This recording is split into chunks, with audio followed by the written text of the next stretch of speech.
Now, one of the world's most wanted drug traffickers, the Mexican cartel boss, also known as El Mencho, has been killed by security forces, and now vehicles are in fact being torched and roads blocked as protests turn violent across Mexico. Thick plumes rise over the tourist city after news of El Mencho's capture. Security tightened as panic spreads across Puerto Vallarta. National security escorts, meanwhile, a forensic ambulance through the Mexico City in the middle of all the violence that has been spewed and is now, in fact, taking place on the roads. Meanwhile, buses and cars were also set ablaze amidst protests in western Mexico. The state government, meanwhile, is urging residents to stay indoors. Not only this, buildings and vehicles were also torched as the city braces for the fallout. Federal forces moving in to restore order after cartel boss El Mencho was in fact killed. Meanwhile, earlier today I broke down who exactly is this El Mencho and how does his killing impact Brazil's super cartels. Take a look. Let's take a closer look at the man authorities call Mexico's most powerful drug lord. So who was El Mencho and how exactly did he rise to the top of the world's most feared cartels? We have the facts right here on the wall besides me. He was born Nemesio Oseguera Cervantes. El Mencho's real name was Nemesio Oseguera Cervantes. As you see right here, he was born in rural Mexico and rose from obscurity literally to lead the global criminal empire. He was the leader of the Jalisco New Generation Cartel. He headed the Jalisco New Generation Cartel, also known as the CJNG in Mexico. Now, the cartel became one of Mexico's most violent and fastest growing drug organizations in recent times. Next up, he was one of Mexico's most wanted. Now, for years together, El Mencho evaded capture despite massive military operations like the one we saw took place just hours ago. Meanwhile, authorities considered him among the most powerful and also the most elusive crime bosses in the country. Next up, he was tied to fentanyl and drug trafficking. Now, this is the big one. His cartel was actually accused of trafficking huge quantities of fentanyl into the United States. Now, the synthetic opioid has fueled a deadly overdose crisis across North America and was the bone of contention between the recent friction between Washington and the Latin American states. But that's not it. He was also wanted by the US DEA for capture. That's right.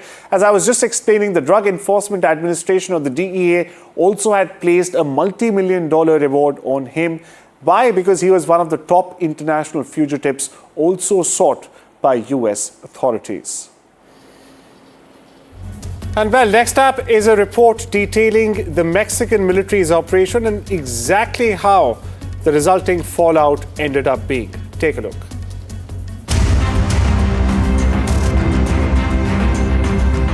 Mexico's army says it has killed Nemesio Oseguera Cervantes, also known as El Mencho, leader of the powerful Jalisco New Generation Cartel.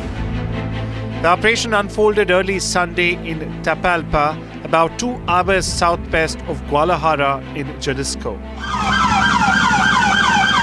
Troops came under heavy fire. 4 people were killed at the scene. 3 others, including Oseguera, were wounded and later died while being flown to Mexico City. Authorities seized armored vehicles, rocket launchers, and high-powered weapons. 3 Mexican soldiers were also wounded. Officials say the cartel had trafficked massive quantities of fentanyl and other drugs into the US.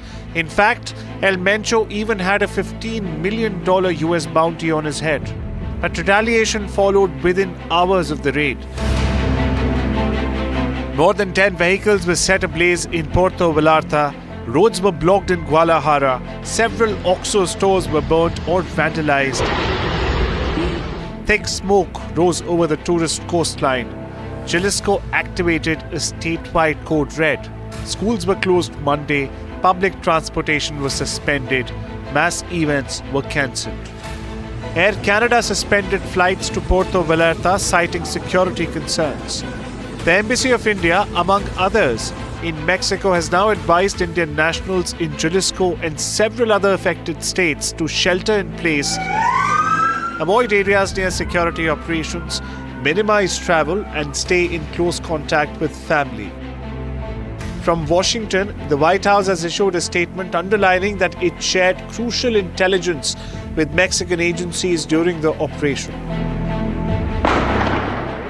Governor Pablo Lemus Navarro is urging residents to remain indoors as armed patrols continue across the state. Meanwhile, authorities are calling this the most significant blow yet against Mexico's most powerful cartel. Bureau Report, NDTV.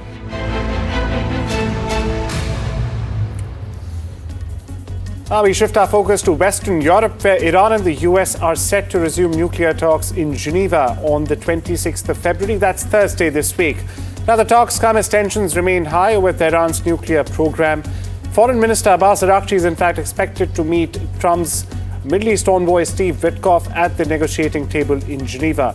Now the main dispute, viewers, is uranium enrichment. It still remains so, the bone of contention between Washington and Iran. And now Washington in fact wants to prevent nuclear weapons capability, while Iran insists on its sovereign rights. Now Tehran has also ruled out discussions on missiles or even regional proxies. Meanwhile, the US maintains a strong military presence in the Middle East or West Asia, call it what you may, with President Donald Trump warning military options remain if diplomacy fails. The talk followed previous meetings in Oman and Geneva, where broad principles for a potential deal were outlined. However, protests have erupted across Iranian universities this very weekend, adding pressure on Tehran as negotiations approach.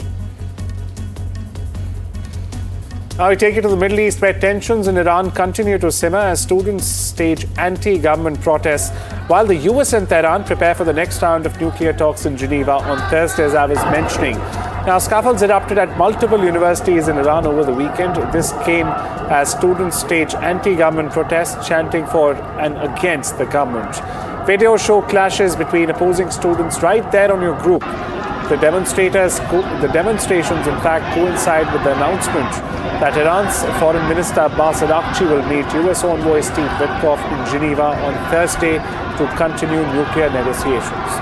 Oman's Foreign Minister, meanwhile, has confirmed the upcoming talks, calling it a positive push towards a potential deal. Iran, for its part, says only its nuclear program will be discussed and no missiles or regional issues. Meanwhile, these protests mark the 40-day memorials for thousands killed during January's nationwide crackdown and uprising, by the way, which human rights groups say claimed at least 7,000 lives. This also included at least 214 security personnel. Iran's official count, however, was 3,117 deaths. Now, despite the deadly crackdown, smaller protests continue across Tehran, Mashhad and other cities.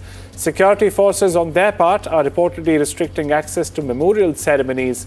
Meanwhile, US President Donald Trump has now warned military options remain if diplomacy fails. Now, this comes even as the both sides signal they prefer a diplomatic solution to the crisis. And North Korea has announced the re-election of its leader Kim Jong-un as General Secretary of the ruling Workers' Party. The confirmation came in reports from North Korea's official Korean Central News Agency, the KCNA, about the ongoing party congress in capital Pyongyang. The state media dispatches lavished praise on Kim. As usual, KCNA said that Kim had laid a solid material foundation for the economic and cultural development and also the improvement of the people's standard of living, and that under Kim, the war deterrence of the country with the nuclear forces as its pivot has in fact radically improved. Take it to the US, where millions of residents in the northeastern part of the country are stuck at home under road travel bans and also blizzard warnings. Now, these comes as a fierce winter storm threatens the densely populated region overnight. The National Weather Service says snow of up to 2 feet or 0.61 meters is possible in many areas into Monday, along with heavy winds and sharp reduced visibility. New York City and Rhode Island, meanwhile, have banned non-essential road travel from Sunday evening into Monday, with New Jersey implementing several similar restrictions. Schools are all set to be closed on Monday in cities including New York and Boston. Emergency declarations have meanwhile been issued in several states and union territories. Well, with that, it's time we step into a short break. Much more lined up on the other side. Don't you go anywhere.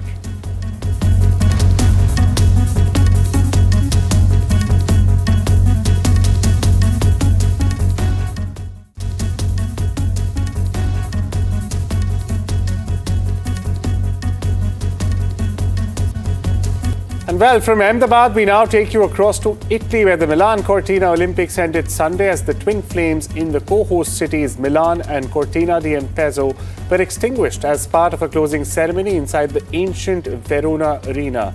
Roughly mid-distance between the far-flung mountain, valley and city Venuses that made these the most spread-out winter games ever. That's right, a total of 116 medal events have been held in 8 Olympic sports across 16 disciplines, including the debut of ski mountaineering this year, over the course of 17 days of completion.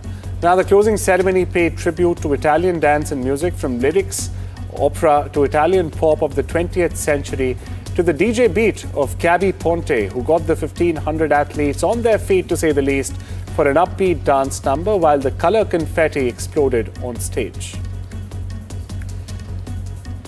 In the world of entertainment now, India celebrated a proud moment at the BAFTA 2026 as the Manipuri language film Boong won the prestigious Best Children's and Family Film Award. Now, the emotional drama backed by Farhan Akhtar beat strong international nominees including Arco, Lilo and Stitch and Zootopia 2. The win is a big achievement for Indian cinema, especially for films from the Northeast. It's, by the way, the first BAFTA by a Manipuri film. Directed by Lakshmi Priya Devi, Boong tells the story of a young boy living in Manipur during a time of social and political tension. The title means Little Boy in Manipuri. Farhan Akhtar, whose production house produced the film, also attended the ceremony with his wife, Shibani Dandekar. Here's a report. The slightly sticky BAFTA goes to Boong.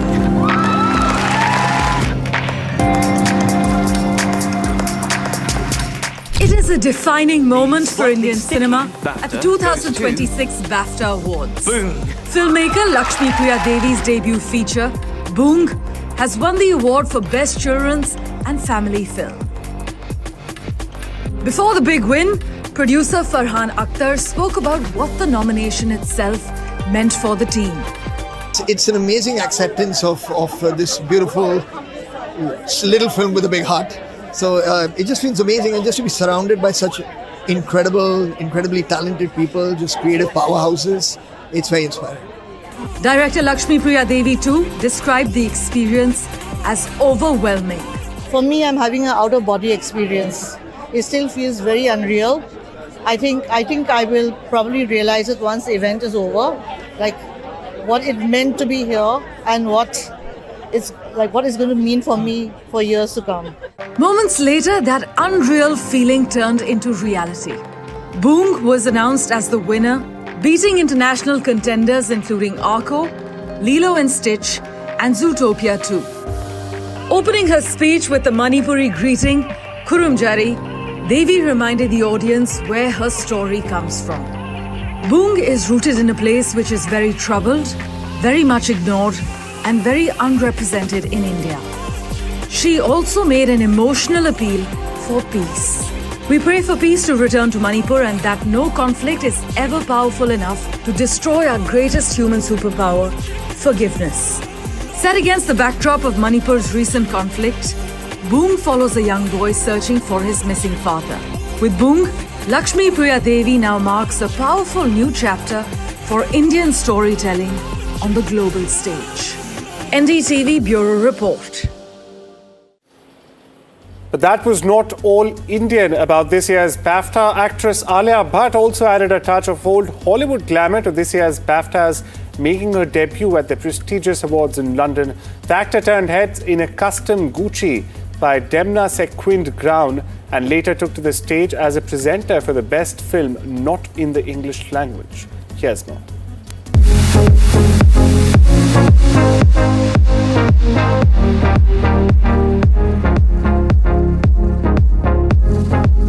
Alia Bhatt brought effortless glamour to the 2026 BAFTA Awards in London, marking her debut at the prestigious ceremony hosted by British Academy of Film and Television Arts.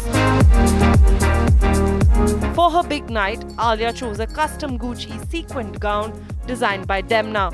The shimmering silver number hugged her silhouette and reflected the lights beautifully, striking the perfect balance between bold and elegant. She elevated the look with a plush white fur stole draped softly around her arms adding a touch of old Hollywood drama to the modern sparkle.